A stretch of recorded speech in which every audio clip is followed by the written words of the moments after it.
Huawei has just sent a shockwave through the global tech industry.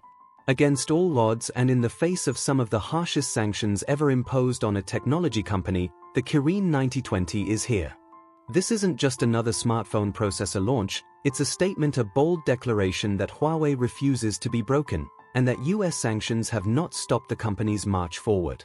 For years Huawei was seen as a rising star in the smartphone and telecommunications world, on the path to dominating the global market. Then came sanctions. The US banned Huawei's access to critical technologies including cutting-edge chip manufacturing tools and software licenses. The goal was simple: freeze Huawei out of the high-performance semiconductor race and cripple its smartphone business. Many in the West believed Huawei would never recover. But with the Kirin 9020, Huawei is showing the world that it's not only surviving, it's fighting back with innovation that shocks even its biggest critics.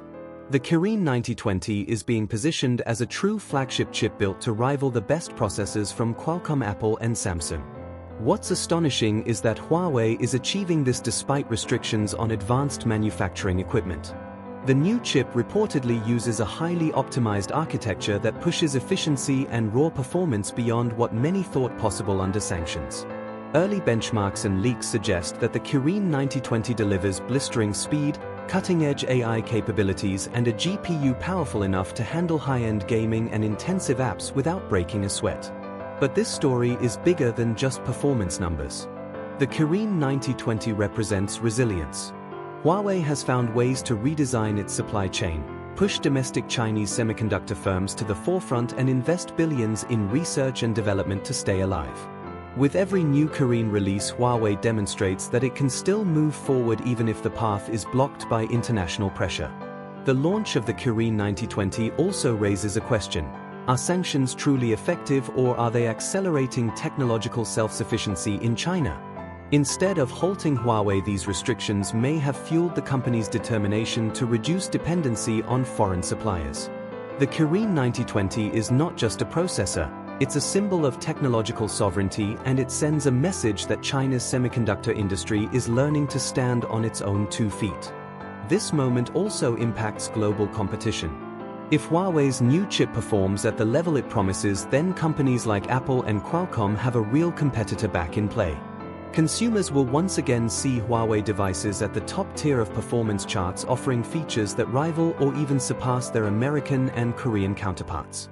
That competitive pressure could shift the balance of power in the smartphone market. At the same time, the Kirin 9020 places the spotlight on China's broader ambitions in tech. It shows how Chinese companies are finding workarounds, innovating under pressure, and refusing to accept limitations imposed from abroad. Every breakthrough like this brings China one step closer to its long-term goal of technological independence, not just in semiconductors, but across the entire high-tech industry. Make no mistake, Huawei's journey hasn't been easy. The company lost its access to Google services, its smartphone market share dropped dramatically, and global carriers were pressured to remove Huawei equipment from their networks. Many assumed this was the end. Yet, with the Kirin 9020, Huawei is sending a defiant message: we are still here, we are still innovating, and we are not giving up. This launch will likely cause debates in Washington, Brussels, and Tokyo. If sanctions can be sidestepped or overcome through local innovation, then the strategy of trying to contain Huawei may be less effective than originally believed. Some will argue that this proves decoupling is impossible in a globally connected tech world, while others will see it as proof that the era of Western dominance in semiconductors is facing its most serious challenge in decades. In the end, the Kirin 9020 is more than just a processor. It's a battle cry. It's Huawei's way of telling the world that sanctions cannot extinguish innovation, and that no matter how many barriers are placed in front of them, they will find a way through. The global tech race has just entered a new chapter, and the ripple effects of this launch will be felt far beyond smartphones. Huawei's bombshell drop has stunned the industry. The question now is simple: can the world keep up with Huawei, or is this the beginning of a new era where US sanctions are no longer enough to hold back China's rise in technology? The Kirin 9020 isn't just making headlines for its existence. It's making headlines for what it represents. For years, Western analysts claimed that China's semiconductor industry was decades behind, that catching up to the likes of TSMC, Samsung, and Intel would take years of investment and near impossible breakthroughs. Yet Huawei, a company cornered and cut off from international supply chains, has shown that determination and necessity can accelerate progress in ways no one expected. Inside China, the launch of the Kirin 9020 is being celebrated not only as a technological achievement but as a patriotic triumph. State media has called it a victory of innovation under pressure, while consumers are lining up to experience Huawei's latest smartphones powered by this new chip. To many, this is more than a product. It's a source of national pride, proof that China can create world-class technology despite sanctions designed to hold it back. Globally, however, the Kirin 9020 is stirring waves of concern. The chip industry is one of the most geopolitically sensitive sectors in the world, and the US has spent years trying to keep advanced semiconductor tools out of Huawei's hands. The fact that Huawei still managed to launch the 9020 suggests that China's domestic chipmaking capabilities are advancing faster than expected. This will undoubtedly spark new conversations in Washington and allied capitals. Should sanctions be tightened further, or has Huawei already crossed the point of no return? One of the most fascinating aspects of the Kirin 9020 is the mystery surrounding its manufacturing process. Some reports suggest that it is built using advanced lithography techniques within China, while others speculate that Huawei has tapped into unconventional design strategies to squeeze maximum performance out of existing technology. Whatever the truth, it highlights Huawei's resourcefulness and ability to think outside the box. Instead of relying on cutting-edge equipment that sanctions made inaccessible, Huawei engineers may have turned to efficiency-driven architecture and software optimization to push their chips to new heights. This approach has echoes of history. When nations or companies are blocked from technology, they often find creative workarounds that lead to unexpected breakthroughs. In the past, Japan and South Korea faced similar challenges as they tried to catch up with Western tech powerhouses, but eventually became leaders themselves. Huawei's Kirin 9020 might be China's turning point. The moment when being cut off forced them to accelerate, to innovate, and to stand on their own. For consumers, the Kirin 9020 means more competition in the smartphone world. For years, Qualcomm's Snapdragon and Apple's Bionic chips have dominated the conversation. But with Huawei returning to the stage, buyers now have another strong option. Competition often drives innovation, and that means faster processors, better efficiency, and more features across the board. In the end, the real winners of this battle could be the users. But for Huawei, this is also about survival. The company's smartphone sales were nearly crushed after sanctions. Entire product lines shrank, and international markets closed off. With the Kirin 9020, Huawei has a chance to claw its way back into the spotlight, to win back consumers, and to rebuild its presence on the global stage. It won't be easy, but this chip gives them a fighting chance. Beyond smartphones, the Kirin 9020 also signals a broader push into artificial intelligence and connected devices. Huawei is no longer just a phone maker, it's building smart ecosystems, from wearables and IoT devices to cloud platforms and even autonomous driving solutions. A powerful in-house chip like the 9020 allows Huawei to integrate intelligence into everything it creates, ensuring that it's not just keeping up with the competition, but potentially setting new trends. At the geopolitical level, the Kirin 9020 will intensify the technology Cold War between the US and China. Each side knows that semiconductors are the heart of modern power. Military systems, AI, communications, and the global economy all depend on chips. Huawei's success could embolden China to invest even more heavily in domestic chipmaking, accelerating the shift towards a world where the West no longer controls semiconductor dominance. For Washington, this launch is not just a corporate development, it's a national security concern. In the coming months, expect new restrictions, new debates, and new flashpoints over technology. But also expect Huawei to keep moving forward. With the Kirin 9020, they have proven they can withstand pressure and still deliver world-class innovation. And if they can do this now, imagine what they'll achieve in 5 or 10 years, when their supply chains are fully localized and their research labs even more advanced. The shockwave has been felt across the tech world. Investors, engineers, and governments are all paying attention. The question is no longer whether Huawei can survive, but whether the world is ready for the new technological landscape it is shaping, one where no single country holds all the power, and where innovation cannot be stopped by sanctions alone. To truly understand the impact of the Kirin 9020, we need to look back at Huawei's long and difficult road. 4 years, Huawei's Kirin series was at the forefront of innovation. From the Kirin 950 to the Kirin 990, these chips powered some of the world's most advanced smartphones. Huawei's devices began topping global sales charts, overtaking Apple in some markets, and even threatening Samsung's long-standing dominance.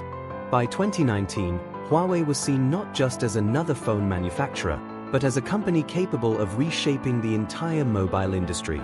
And then, the storm hit. In 2019, the US government placed Huawei on its infamous entity list. Suddenly, the company was cut off from critical US technologies. Google could no longer provide Android services. Chip suppliers like Qualcomm and Broadcom had to halt shipments. Perhaps most devastating of all, Huawei was blocked from using TSMC's most advanced manufacturing lines, effectively cutting off its ability to produce high-performance chips at the scale and efficiency it needed. At that moment, many in the West assumed Huawei's days as a global leader were over. Without access to the global semiconductor supply chain, how could Huawei possibly keep up with the giants? Its smartphone sales plummeted, its global presence shrank, and rivals quickly moved in to take advantage. But what the world underestimated was Huawei's resilience. Instead of giving up, the company poured billions into research and development. Teams of engineers worked around the clock, not only trying to maintain existing products but also preparing for a future where Huawei would stand on its own. In the face of isolation, Huawei turned inward, looking to China's domestic semiconductor industry for answers, pushing companies like SMIC to accelerate their capabilities, and building an internal ecosystem that could withstand outside pressure.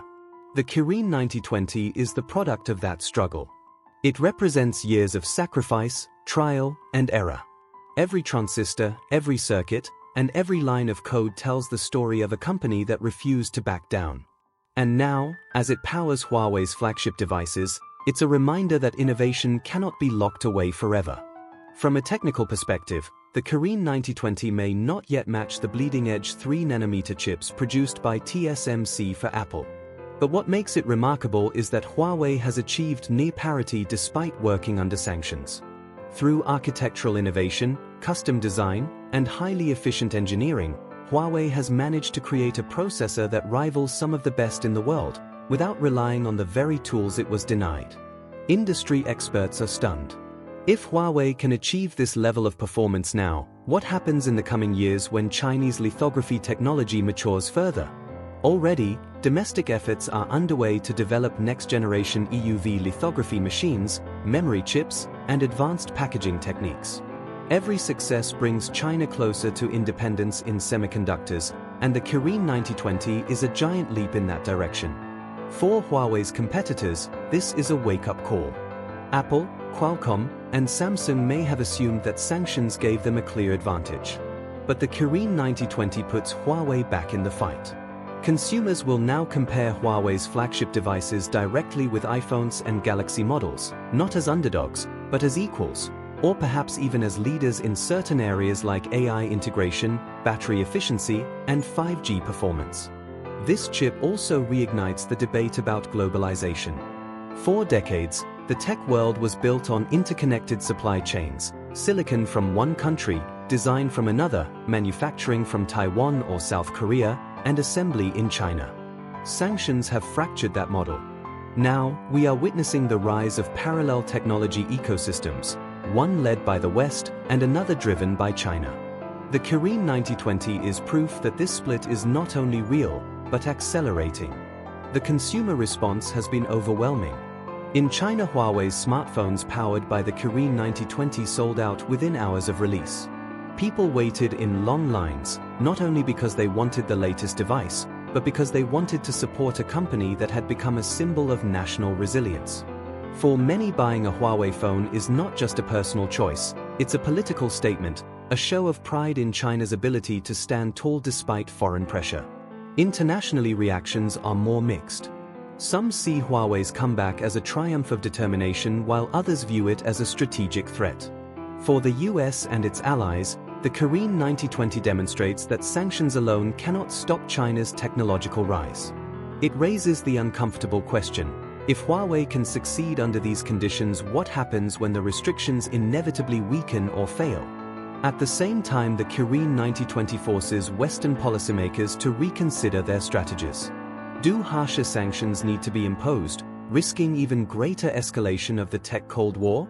Or does the West need to focus on out-innovating Huawei rather than trying to block it? These questions will shape the future of technology and geopolitics in the years ahead. What's clear is that Huawei has delivered a bombshell. The Kirin 9020 is not just another chip. It's a statement of defiance, a symbol of independence, and a warning shot in the global race for tech supremacy. The shockwaves are already being felt, and the world will be watching closely to see what Huawei does next.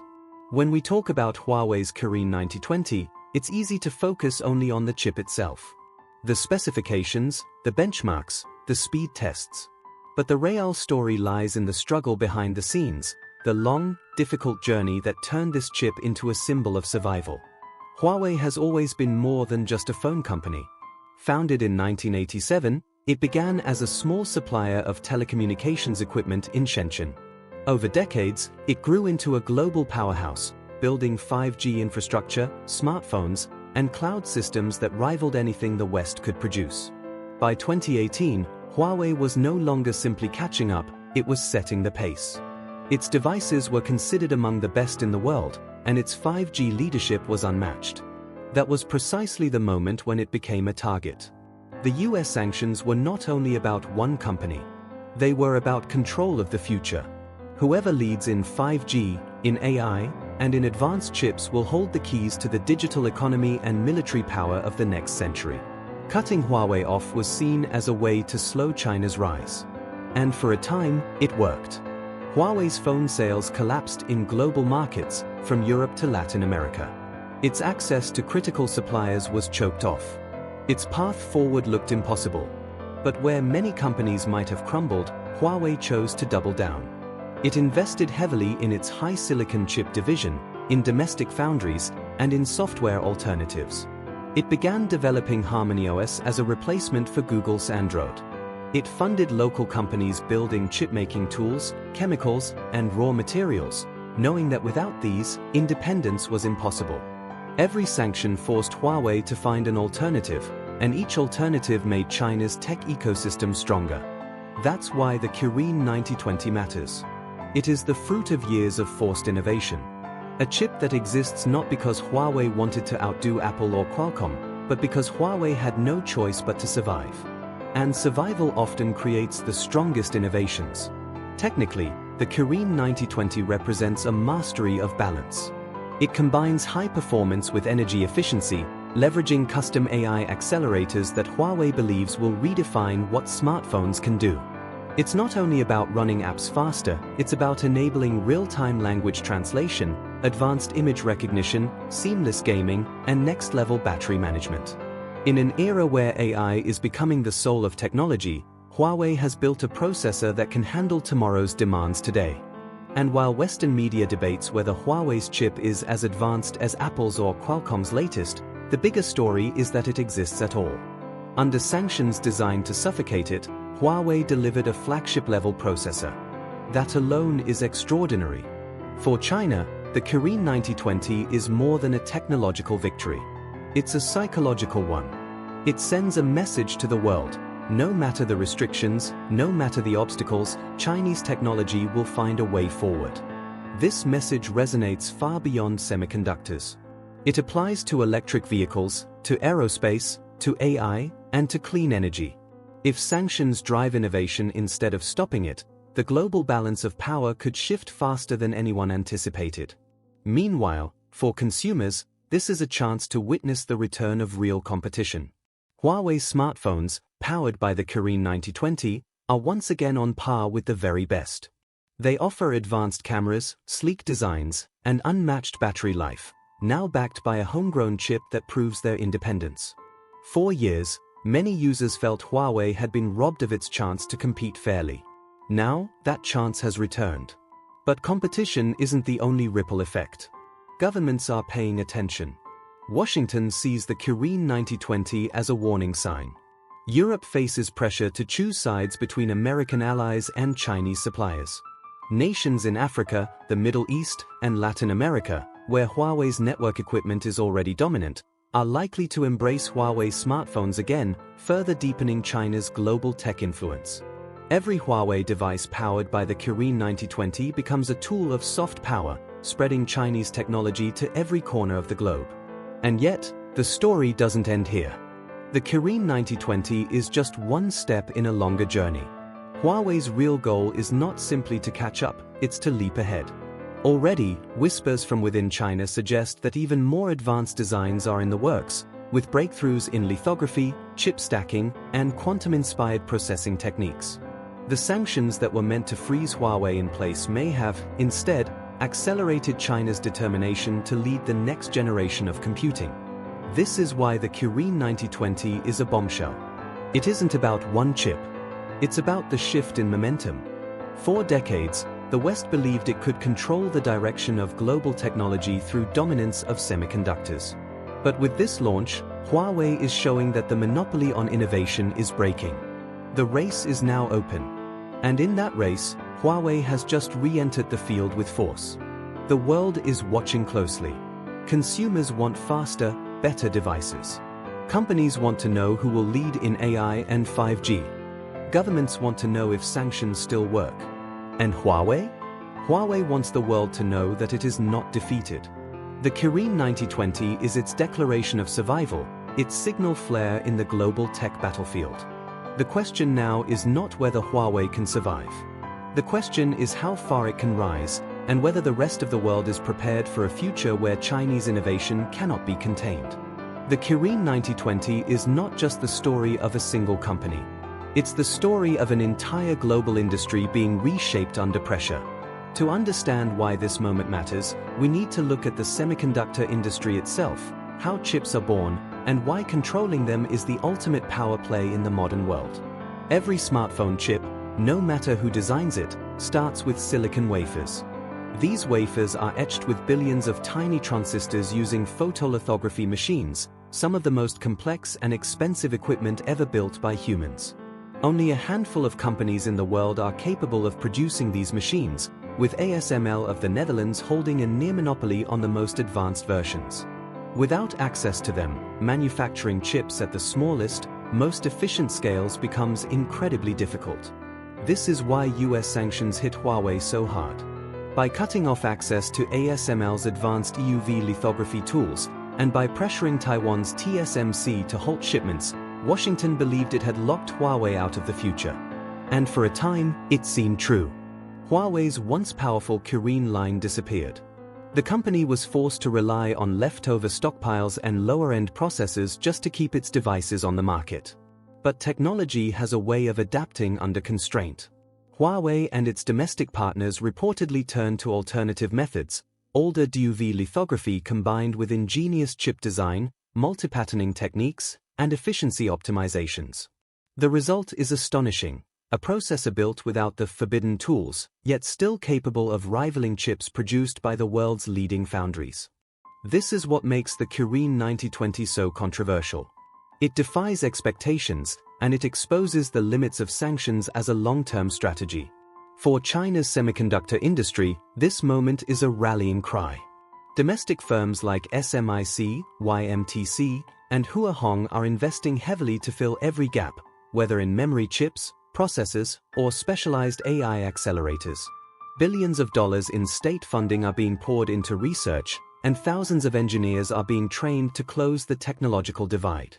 The Kirin 9020 is proof to these companies that their efforts are working, that the gap is narrowing, and that one day soon, China may not need Western suppliers at all.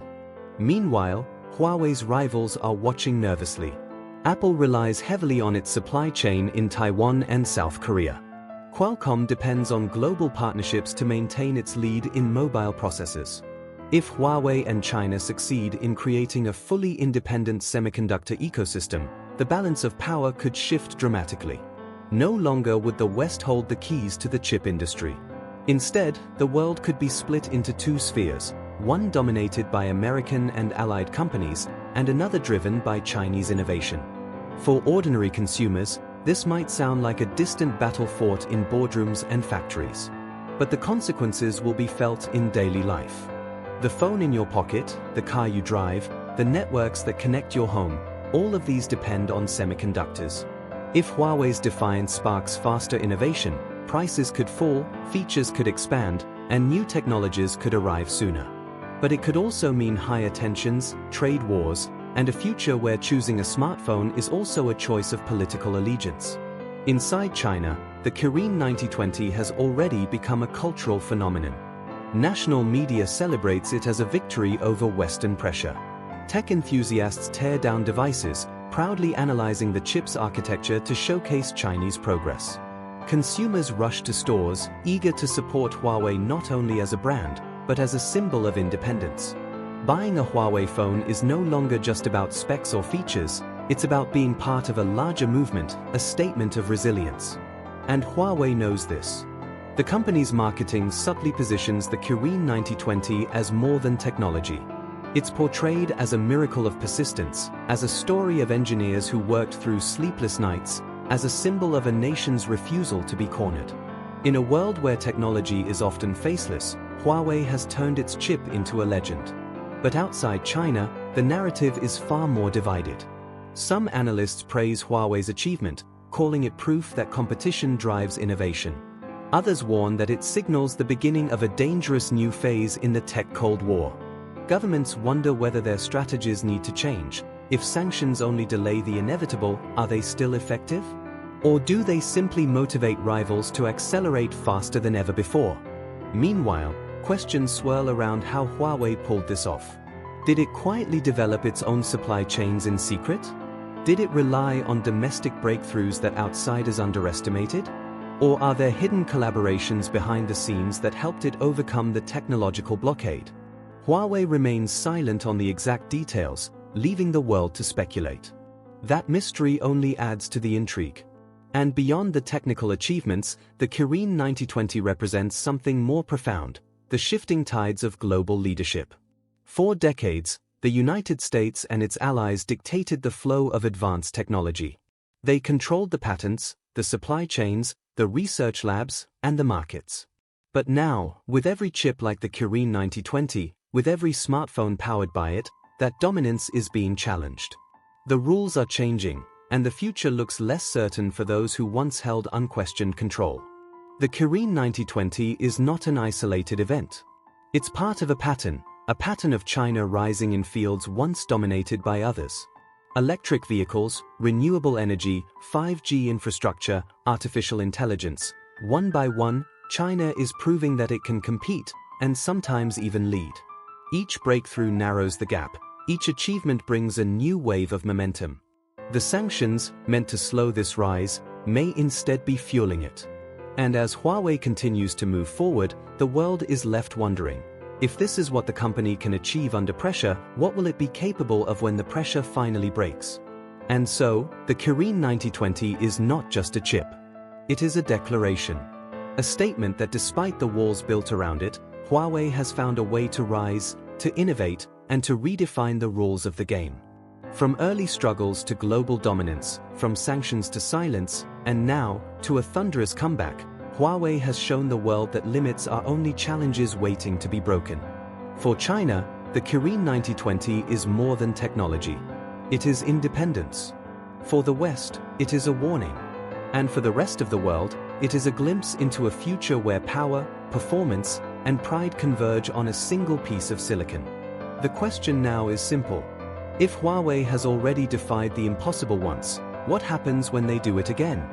The world is watching. The race is far from over. And the Kirin 9020 is only the beginning.